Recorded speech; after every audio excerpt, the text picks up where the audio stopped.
হাত দিয়ে গাছের গোড়ায় মাছ ধরার চেষ্টা করতেছে।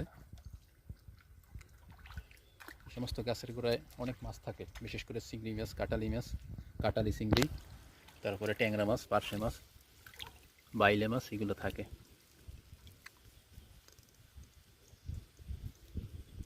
কিন্তু গোড়ায় তো মাছ থাকার কথা না?